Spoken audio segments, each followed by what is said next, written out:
Joe presents TKO, together with 32 Red. Welcome to round 10 of TKO here on Joe, together with 32 Red. We're a podcast and YouTube show, and we'll be with you every Thursday. Very pleased to say that our guest this week is the newly crowned British light heavyweight champion and Olympic bronze medalist from Rio. It's Josh Buatsi. Good to see you, mate. Round of applause, new champion. Big round of applause. Yeah, I'm well. It's nice to have you on. It's sort of a busy time for you because you've just done one full camp. Yeah. You know, boxed 22nd of December, straight into a 10-week camp. Yeah. Boxed, and they're looking at trying to line you up again for another sort of show in New York, right? Yeah, so it's just back to back. But I mean, I'm young, I'm fighting, I'm active. So I think this is something that if the opportunity is there, I have to take it. Especially if I want to go to the heights and win the titles that the man on my right-hand side have won. I have to take these fights. Not that I have to take these fights, but boxing abroad is an opportunity. I've never done it before. It would be a new experience. I've done it as an amateur, but not as a professional. So I feel if the opportunity is there now, then I might as well take it. So back to back, but it's busy. But like I said, I'm young, I'm fit, and I'm strong. When did you first fight abroad? As a pro, was El Paso, 2015, and Gonzalez. Yeah, and I got put on my backside twice in the first round. What fight number was that, Carl? You were champ by that point. Was it? Yeah, I was. Okay. About 20 fights in my career. Would you wish you did it earlier, or would you say that was the right time? No, I think it was good timing because I went out there and I kind of that fight for me was like an absolute blessing in disguise because before that I was chasing Quigg, I was chasing Santa Cruz, and none of them would play ball. Yeah. I go out there to the States, get put on my backside twice in the first round, get up and win. Wow. And them two guys suddenly think there's a weakness in Frampton, and the next fight was Quigg, the next fight was Santa Cruz. Okay. And it was a real blessing for me, but a big experience. Because one of the things that's been difficult for you has been getting fights with some of the other contenders at British level, right? I know that there's been offers made to guys, and I think you've been certainly someone that people have wanted to just maybe avoid the first 6 or 7 fights of your career just because of how you boxed. But you got obviously Conroy to step up. Yeah. Do you feel like that was the first real opportunity you got to show what you can do at this level, or is there still more, do you think, that people haven't seen? Yeah, there's a lot more that people haven't seen. So for me, that I'm quite excited myself to see how far I can go. And like you said, I feel that was a little percentage of the ability that I have. There's a lot more to show.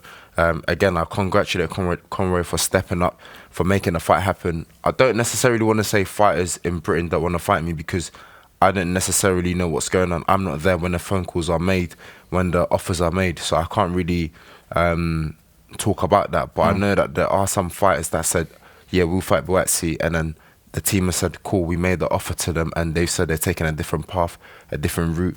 So I'm like, what's going on? And when I became mandatory for the British title, I made it clear that means I'd fight anyone within Britain, because to be British champion, you have to see yourself as the best within Britain. And if I went on to win that title, so I made it clear that, listen, I'll fight any light heavy in Britain, because if I'm number one, if I've got that title, that makes me number one. Having said that, whether it makes me number one, I'd say Callum Johnson is probably a step ahead because he's dealing within the world level. So I'd give him that benefit of doubt and say, you know, he's the number one. I've got the title, but he's dealing at world level. But anyone else, I mean, I've got the belt. So if there's anyone that wants to fight me at light heavy in Britain, I've got the belt, so I'm the man.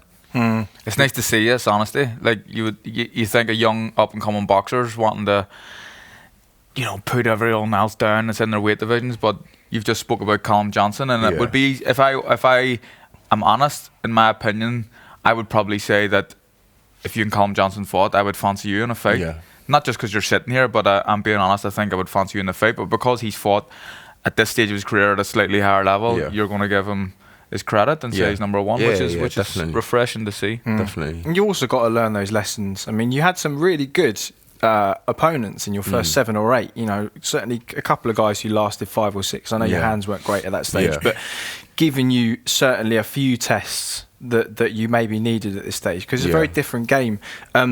Let's go back a little bit further. You and I first met.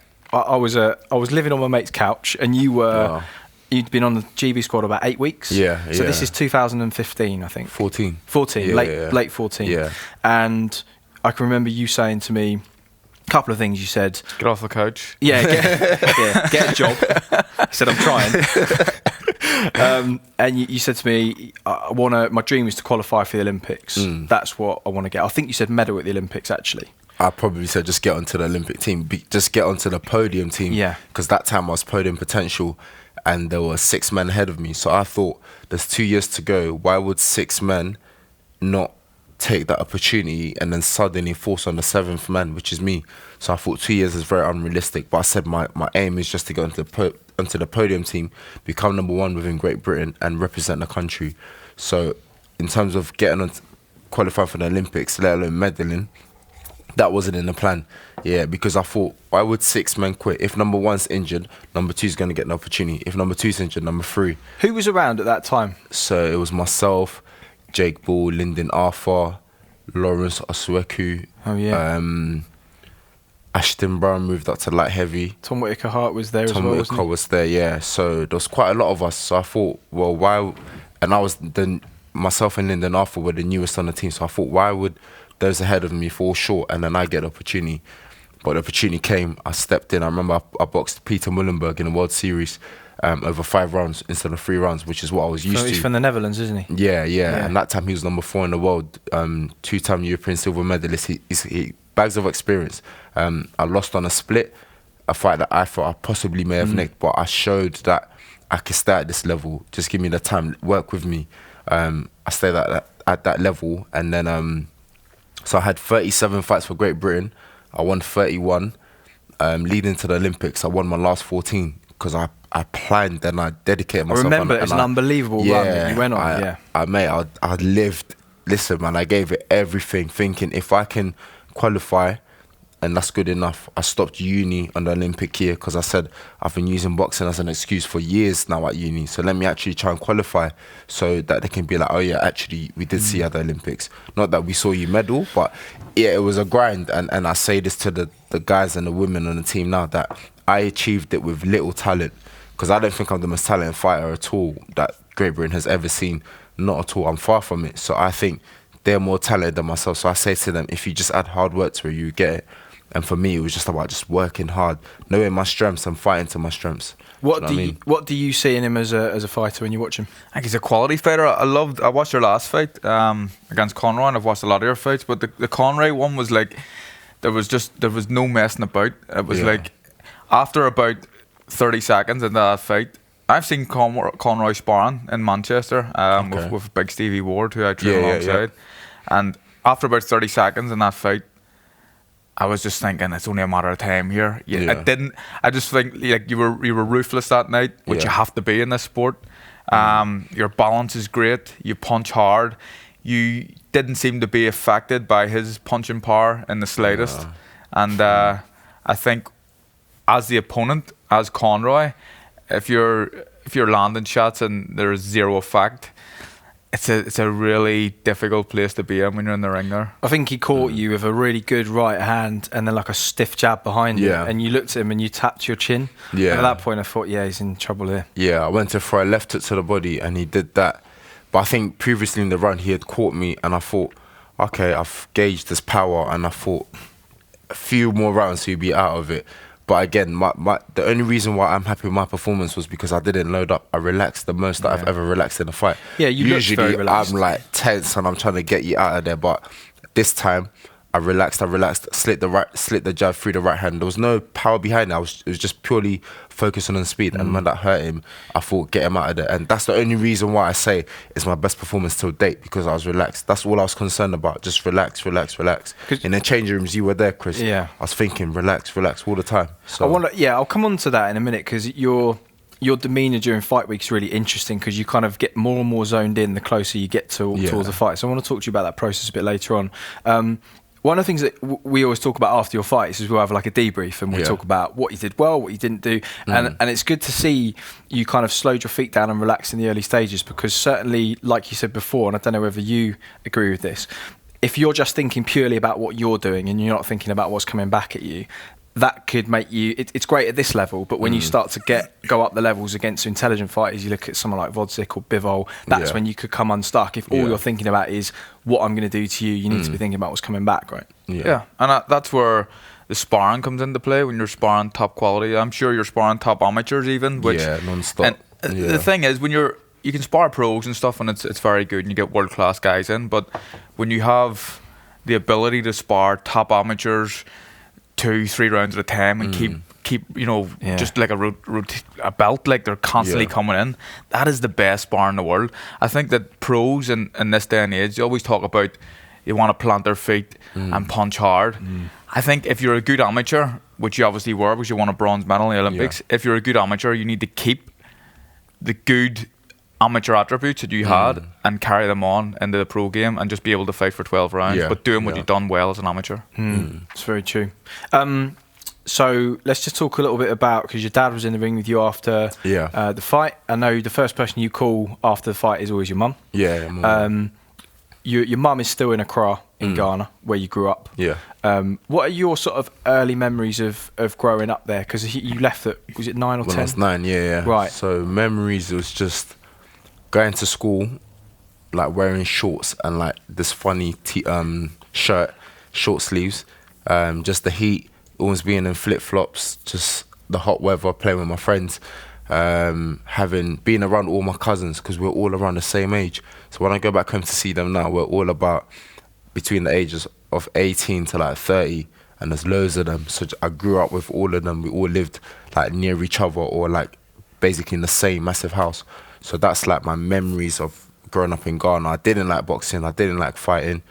It was just football. But again, for me, the key thing was, I remember when my parents said, we're going to take you to London. And I thought, what the hell? Like, I'm going to go to England, London. I was thinking, what an amazing opportunity. But it was to come here for education. So talking about fighting was never on the radar. It was never in the plan. It was only when my best friend introduced myself to boxing. And I thought, I like this. I like fighting, so if I can do it in a settings where it's regulated and allowed, then I can do it. But how old were you? Yeah. So I was 9 when I came, and I started, started boxing at 15. I was 15, turning 16. Okay. That's pretty late to do what you've done. That's not young, really. 10 years in the game, essentially. Now, 25, 26. 25. So, but for your parents, was it difficult to sort of broach the subject of, I'm kind of boxing several days a week now? And at what point does that conversation become awkward with them? It's always been awkward. So I think, when I first started, I was like, okay, I'm going football training. Yeah, I've got a bag. You're going football. Then one day, I think my mum or my dad was like, let's actually see what's in this bag, because you keep carrying this bag. Because if you ask people that knew me from when I first started, they'll say, we always used to see Buatsi with a big black bag every time, everywhere you see me, because my mind, was like, I'm going to uni, I'm going to school, I'm going to college. But before then, I'm training. After that, I'm going straight to the gym. That was the pattern that I was in. I've lived in the same pattern for about 8 to 10 years. So when people say, I watched you at the Olympics, you did well, I'm thinking it took 8 years to get there. 8 years of living the same lifestyle, which was education, training. And I lived in that pattern non-stop. When I say non-stop, I don't mean I had days off. I mean non-stop. It was that same. And I was happy with that, because I think about it now, and it's brought me at a good level and the high heights to reach. So, after my dad or my mum stopped me to ask what's in the bag, they noticed that it was boxing gloves, and they said, like, we've spoken about this, you shouldn't box, it's dangerous, it's this and it's that. And I think my dad has watched Eubank versus Watson. Yeah. So he's been up to date with boxing, so he was like, nah, I've seen things happen before, you shouldn't do it, it's dangerous. But I stayed on, I was consistent with it. So I think it was when I was 18, he said, look, you're your own man, you're 18, you can do what you want to do.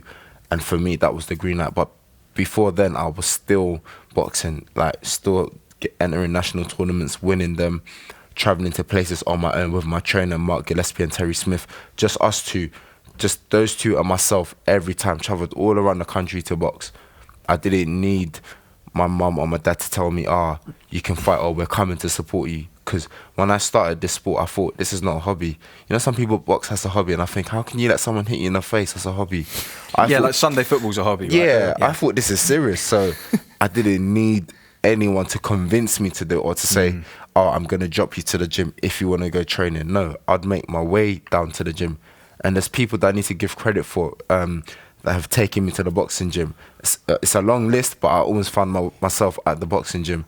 So it's a price that you had to pay. Do you know what I mean? I was only a kid, but I was 7 when I started boxing, Wow.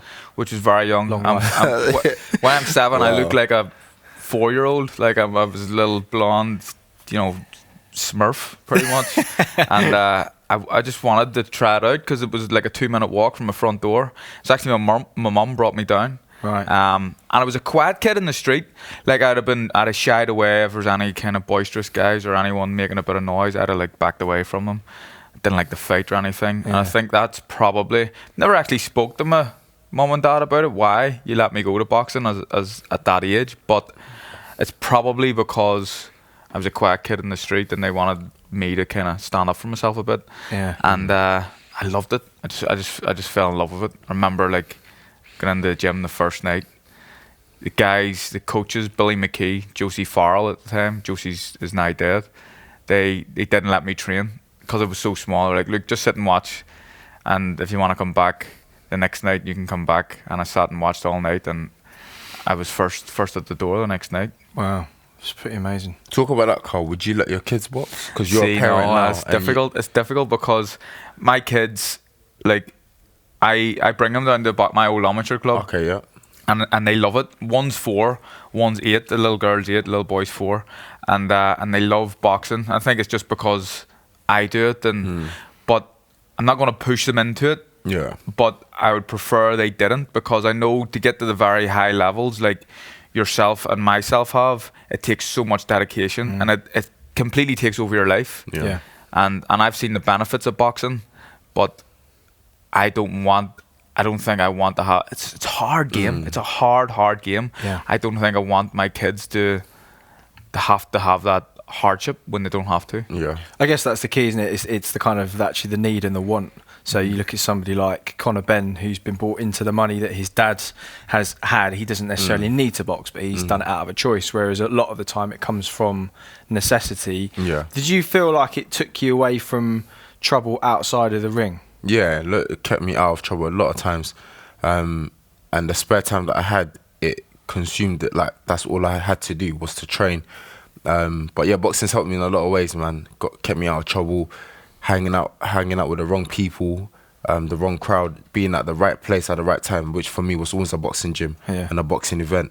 So it stopped me from being at the wrong places at the wrong time. So for a fact, boxing is, like Carl says, it gives you opportunities and it creates things that you didn't think it would ever create. When I first started, I thought you're just a boxer and that's it. But I never thought I would, for example, be invited to the Queen's Palace, just places that I've been just because of boxing. I thought that would never happen. Yeah. I've travelled the world because of boxing. I thought, nah, you're just gonna stay in London, box nationally, and that's it. But yeah, it's an amazing sport, man. No, one of the bits of advice you were given after Rio was a chaotic time of your life where the phone didn't stop ringing, but someone said to you, I think, make a note of the people who are around you now and have been around you for a while. Do you find, obviously boxing has brought you away from the kind of bad people and the wrong crowds, do you find that now that you've achieved a level of fame and success and all the rest of it, that other people try and kind of creep back into your life, and how do you deal with that?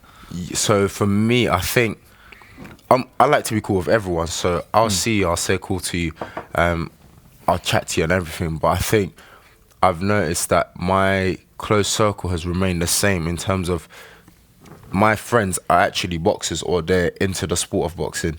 So it's easy for us to still be friends and to meet up outside the gym and to do things outside the gym.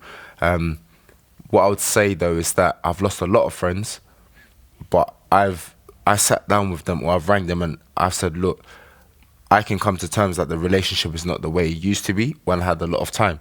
Like, I'm in a sport where if I don't prepare, my life's at stake, everything's at stake. I understand people have work, people have commitments, but in boxing, you get hurt if you're not ready. So I say to them, listen, I respect our relationship and everything, but I can accept that it's not the way it used to be. I still got love for you. If you need help, call me, I'll help you out in that, but you can't, the time for me to just be chilling like in the estate or to be, I don't know, just wasting time. I can't do that anymore. I have to be training. I have to be physically training. Yeah, I mean, it's the most It's probably the most single-minded, selfish sport in the world, right? Yeah. How did it affect you with sort of friendships and people as your career progressed? I've kind of you've got your friends from school and your lifelong friends, and you may not see them as often as you should, but they're still your friends. But one thing, it happens as you become a little bit more popular and you start winning a bit more, and I'm sure you've probably already noticed it.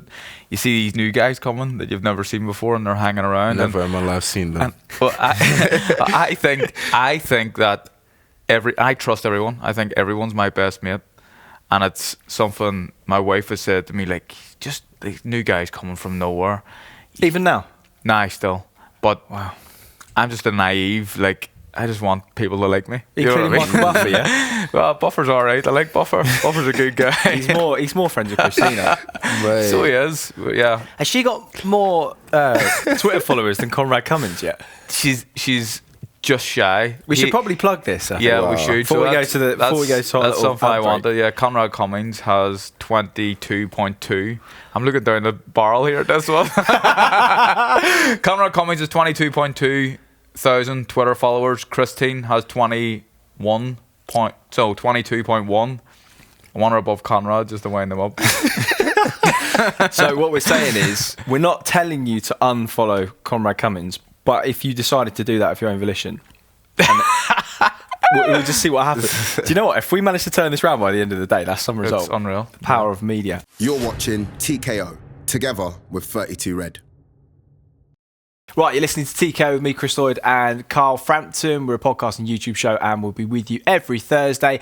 Now, first, here's a little something else from Joe with Russell Kane. Thanks, Chris. I'm Russell Kane. Please subscribe to my podcast, Boys Don't Cry. It's fascinating. Much needed. It's not men in cardigans talking about their feelings, and it's not men talking about boobs and football. It's men being provoked into honestly talking about the things you wish they'd talk about, ladies. So lads, listen in for the awkwardness. Ladies, listen in with nosiness. Subscribe wherever you get your podcasts. And by the way, I'm not Nick Grimshaw.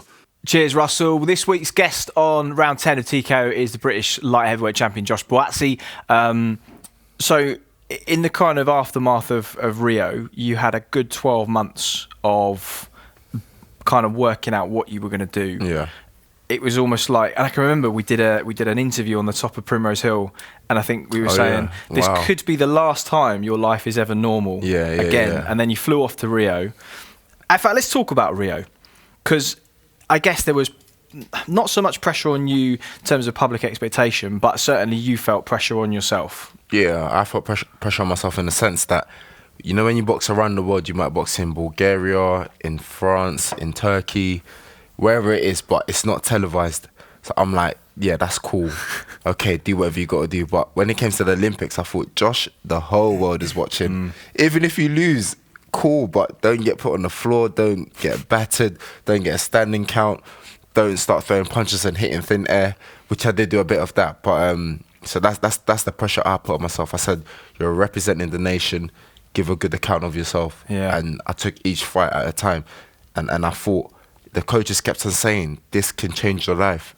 Every fight I went into, they kept on saying, this could change your life. So I thought, give it everything, man. I remember watching them and thinking, Big Joyce got a silver, you got a bronze, Nick Adams got a gold. Yeah. I remember thinking, and not really knowing too much about you before the Olympic Games. I mean, it was just my ignorance, not paying much attention to the amateurs, but or anymore. Nobody, it's fun. But No one, trust me. I remember when you won, like watching you in the Olympics, thinking this guy could do something as a pro. Yeah. I remember thinking that.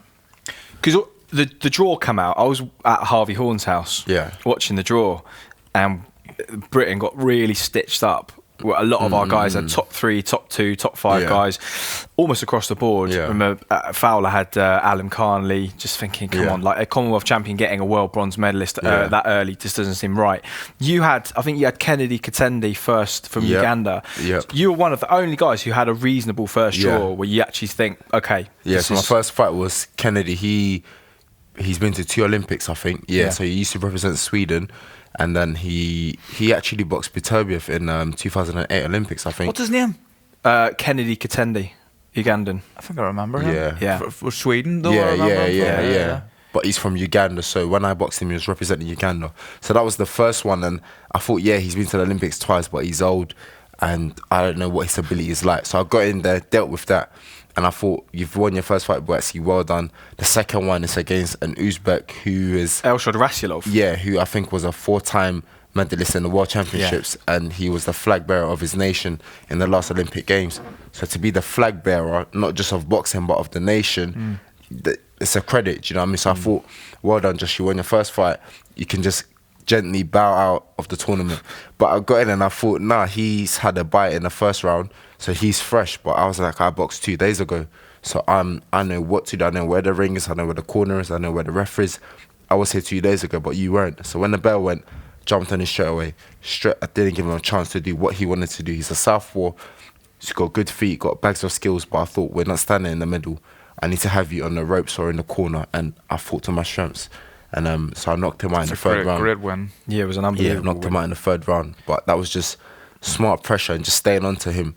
What can you remember about the press? Did your phone start going off? Was there a point? Because I can remember waking up one morning to see the BBC headline. It was brilliant, Buatsi, and thinking that's going to change things, because as soon as something's on the front page of the BBC, that's what everyone's going to. So what happened? From the first fight, it was okay, but it was when I knocked out Rasulov in the third that I thought, this is weird, like what's happening?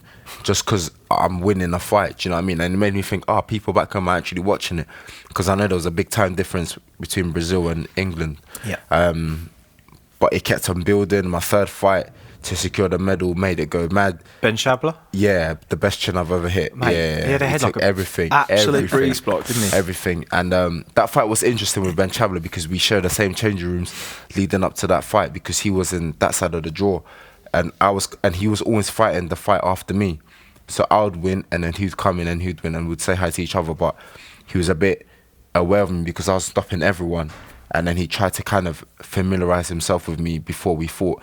And I just looked there and I thought, nah, we're fighting tomorrow. Where was he from? Algeria. Yeah. And do you know what it is? When I went to Ghana like 6 years ago, they were like, Buatsi, you're good. The Ghanaian team was like, you're good. But there's this guy from Algeria, Ben Shabler. He's the All Africans champion year after year, and he will beat you. So when I got to the games, I've heard of him before, and he had a mean look on his face, but I thought, it's my time now. I've learned. I know what to do here. So, like I said, I won my last 14 fights going into the Olympic Games. I was active, and I wanted to go to the tournaments. I knew that before the games, I needed one more tournament, which I went to. It was in Romania. Yeah, I had one fight. That's right. Yeah, the I golden didn't have to box in the belt finals. Or whatever it was. Yeah, I left the tournament. Do you know what I mean? So the prep and the support from the team was amazing. In that fight, I was watching it at home, and you were so far ahead on the cards. There was no way you could have lost it unless you'd have got knocked out. Yeah. And then at some point in the corner, you gave me a heart attack because you just dropped your hands. Oh. Do you remember Sam Egginson did it against Paulie Malignaggi? Yeah. He just dropped his hand, and you just let him hit you on the chin about 4 times. But you know what the difference is, Chris? Those gloves are not like pro gloves. That's why pro boxing is different. And Says that like it was any easier watching it at home. Carl can confirm this, man. The amateur gloves, mate, I would let anyone hit me on the chin. But see, this pro boxing gloves, no way. Really? No way. It's different. It's different. Was that one of the reasons why you hurt you had sort of hand problems and stuff after? Not even Rio? that. It's just I chose the gloves that was just too big for my hands, because I've got quite small hands. But the pro gloves are different, because I've been in with fighters that they've said, he's not a puncher, Josh. So we're in there and he's hit me, and I thought, okay, they said you're not a puncher. Next time you let me, we done a wee test in here. It was off camera. I don't think it was. No, they've got some footage of it. Yeah, I had like a big, soft, stupid 14-ounce amateur. Yeah. It was an 8-ounce. If we get a proper professional 8-ounce glove, we'll do it again, and then we'll see what happens. Why am I going to agree to that? You were sparring? No, just touched them. I touched them on the abs. Yeah, but I touched them, and he took it well. But change the gloves. Solid to the midsection. Chris, it's different. It's a different ball game. I'll take any shot from both of you. And the duration of the runs as well. You know that it's not 3 threes. Yeah, 3 threes is a sprint. So the pace you used to fight at, especially in the Olympics, you were like out of the traps. Yeah, exactly. But and this one, you take time. Yeah, there's 12 rounds. Even if you beat him up for 5 rounds, you got another 7 rounds left. So You gotta be careful. Even the pace against Conroy like was high. I know it was 3 did you rounds. think? Wasn't it? Yeah. I thought it was pretty. Oh, was it? It was pretty I'll intense. take- for you, I'll take that was, because I thought I'm more going relaxed. very slow here. Yeah. Really? Yeah, I was like, this- but even maybe when you're not punching as much, you're still active on your feet and Yeah. you're moving. So it looks that's like good you're then, more I'll active. take that. But it Yeah. looked like it was a high pace to me. yeah. Two No, people, I'll take that. yeah, two people actually made the same comment ringside Is it? afterwards. They said you were a bit Golovkin-esque. Yeah. So, like putting pressure on your opponent even when you weren't actually throwing. Nothing, Usyk yeah. done it against I was Berge. just going to say Usyk does it, Lomachenko does it. So it's a good Okay, sign that you're yeah. able to do that. How do you do that from a technical point of view? What is it you're actually doing that's putting that pressure when you're not punching? Do you know what it is? When I'm in that ring, I just remain present. Wherever I am, whatever I'm doing, I'm present. Like, I'm there. That's all I can say about it. Like, I'm present. Dominant, present, alpha, whatever you want to call it. I'm there and I'm in that ring, and that's all that matters. And my opponent will know I'm in that ring. Like, they'll know I'm there. I'm not hard to find. Let's talk about the role of religion in specifically within your fight preparation during the fight week, because obviously everyone is slightly different. I know you're particularly relaxed for a fighter, so you wouldn't be that much different during fight week, but you're quite, I would say the difference between you fight week and after fight week is a lot. Like, you're very relaxed after fight week, and during fight week you're quite closed off. It's Yeah. almost like you're mentally, you seem like you're honing in, and you get more and more narrow and less communicative. yeah. What does it feel like from your perspective from Monday to Saturday night? So I think when I first turned pro, I used to be silent for the whole week. Now I talk for the whole week and I laugh until my hands start getting wrapped. Yeah. But like you say, as it goes on Monday, Tuesday, Wednesday, Thursday, I get much more quieter. And then Saturday, I'll still be laughing, but I'll be much more quieter. And then it gets to a point where my hands are being wrapped. And it's literally a little gap. And that little gap is concentrating on the opponent and who I'm going to fight. And I'm putting all the pressure on myself. That's the thing. I don't really, I know there's pressure on me from the outside, but I don't feel it. The only pressure that's on myself is within what I'm putting on myself and the expectations that my trainers have of me and my team and the boys that are in my corner, because they know how good I am. So that's the pressure that I feel, that I want to fight, so that my trainer can think, actually, what I taught Buatsi in the gym, he's demonstrating it. The outside pressure, I don't feel that at all. But like you said, it closes down and down and down, and different fighters deal with it differently. I like to read scriptures from the Bible to kind of reassure me and stuff like that, to just mentally prepare me, because I know I can fight, man. Do you know what I mean? I know I can fight. We all fight and we all work hard at this level, so there's an extra edge that we all need. And for me, I turn to Christianity, religion, and that's what helps me. Because like I said, everyone's talented, everyone trains hard, everyone runs hard, everyone spars hard. We all do it. Do you know what I mean? So I think I've never been there to actually talk about it. I'm getting there, but Carl has been there, where you're both world champions. You've been there. You've both worked hard. So it's like, what separates the winner from the loser? Do you know what I mean? It's quite hard to say, but he's been there. I haven't. What do you think does separate the winners from the losers in those situations? I don't know. You've been there, man. Yeah, I know I have, but I think, like, it's a difficult one. It's a difficult one to answer. Like, I don't know what's going on in the other guys' changing room, or how relaxed they are, or how they're feeling. But me personally, I like to be relaxed, and it sounded, from what you were saying, like you're laughing right up until you get your hands wrapped. That's pretty similar to me. And then when you start the hand wraps start to go on, that's when you get serious. So I don't really know what's going on in the other guys' dressing room, but I'm focused from the time the wraps go into my hands. I'm focused, and I'm always, I don't know. It's a hard question. Yeah. How much do you think about Stop the asking other questions. yeah, that's my job. How much do you think about the other guy in the other dressing room? I think about him a little bit, but not a lot. Not a lot. Serious? I think about my opponent from the first day the fight's been made. Do you really? I wake up, my alarm goes off, and I'm thinking, boom, his name pops in my head, Conrad, get out of bed. Boom, I'm out of bed. I'm stretching in the gym, I'm doing some exercises, I'm thinking about my opponent.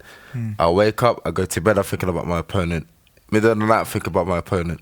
Fight week, even if I don't see him, I'm thinking about my opponent. I'm eating my food, I'm thinking about my opponent. Really? I think about my opponent every time. What do you think about? In the changing rooms, I'm not thinking about them so much. I'm thinking about the fight, not really about the opponent. But what you're saying is, when you're having a bit of a day, I couldn't be asked going training, the opponent quickly pops into their head, you go out for your run. So I think Carl's corrected me there. It's more about the fight.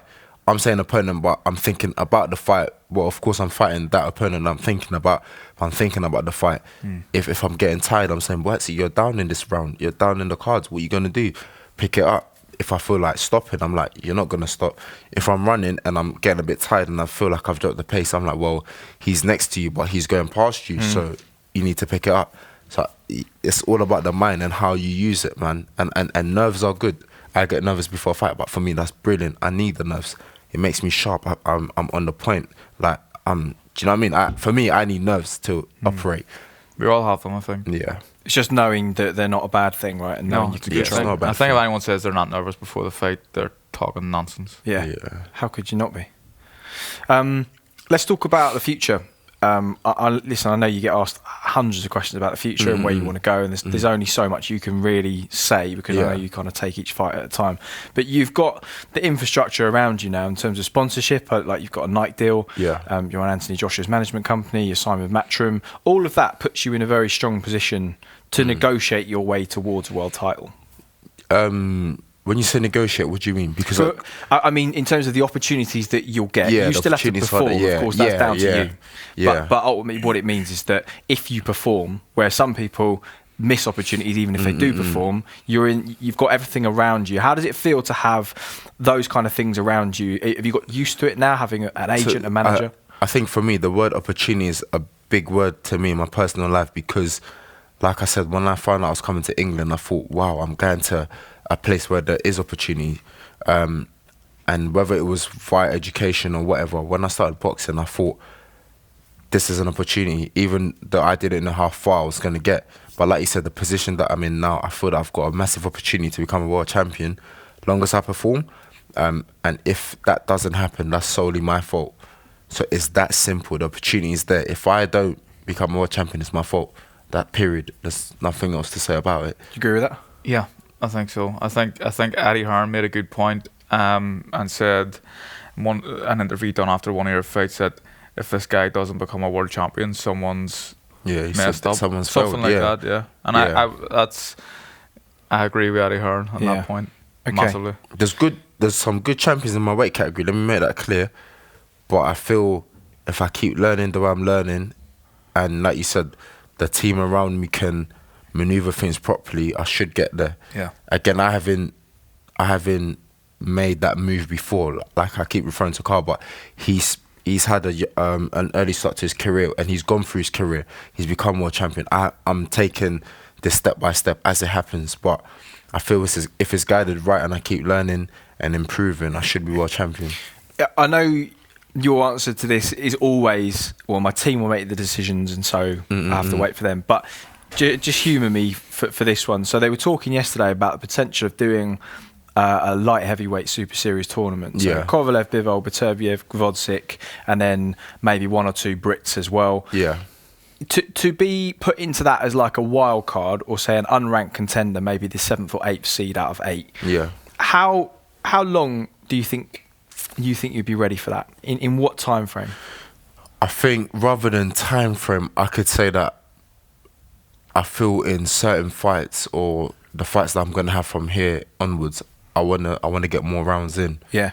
I want to be in the 8th round and see what it's like being in the 8th round. Do you want to know how good you are for yourself as much as to show the people at home? Oh yeah.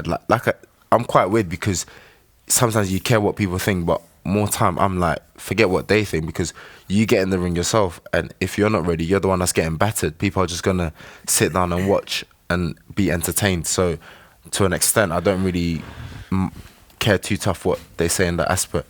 I want to. It's myself internally. I want to prove to myself that I'm good enough, or know that I'm good enough. Then people are, if they're there and they're watching, they're there and they're watching.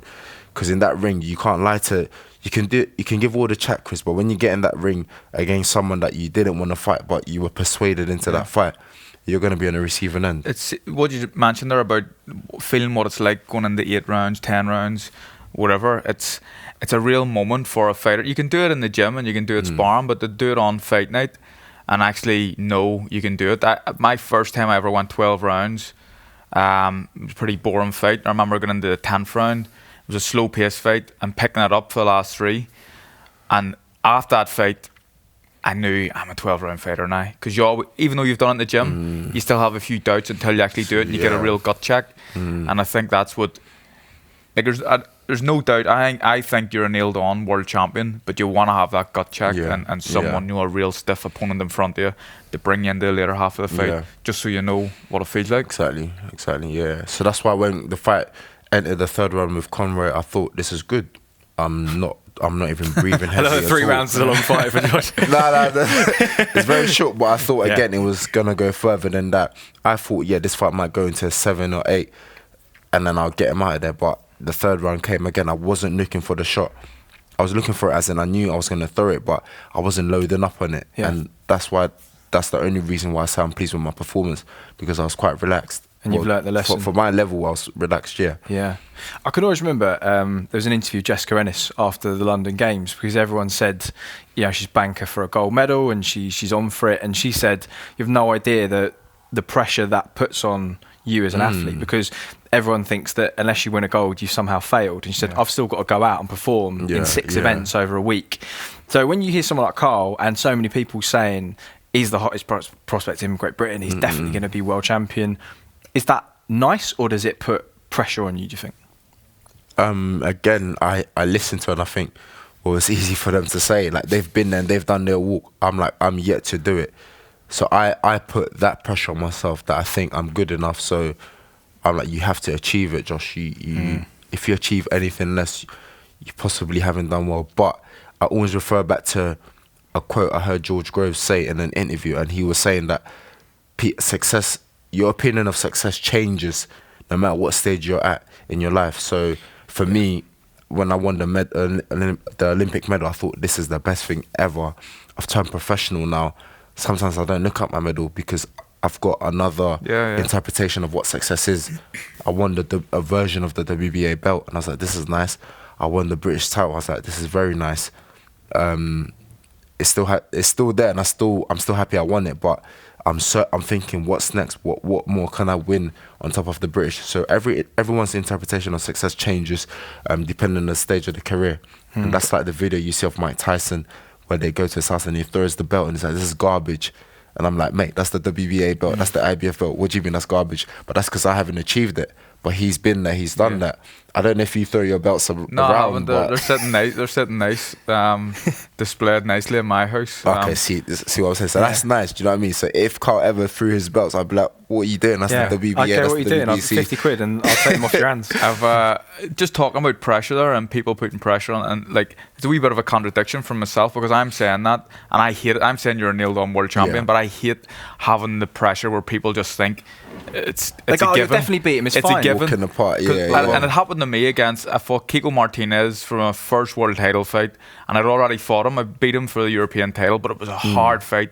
I knocked him out in the 9th round, but it was a nip and tuck fight, and he was pushing me really hard, and I just caught him with a good shot. I remember going into the fight in Belfast for the world title, and everyone and their granny just assumed I was winning the fight. I was thinking, flip, man, if you don't win this fight, this is the end. Do you know what I mean? People set the bar for you. The pressure was there was more pressure on me getting into that fight than any other fight I've had. Wow. It's crazy, isn't it? So the pressure is there, Chris, but you know what? It comes with it. That's another thing I've accepted.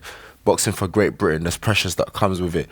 Going to these big tournaments, there's pressures that comes with it. So I've accepted that it's part of it. So I don't really give attention to it that much. Yeah.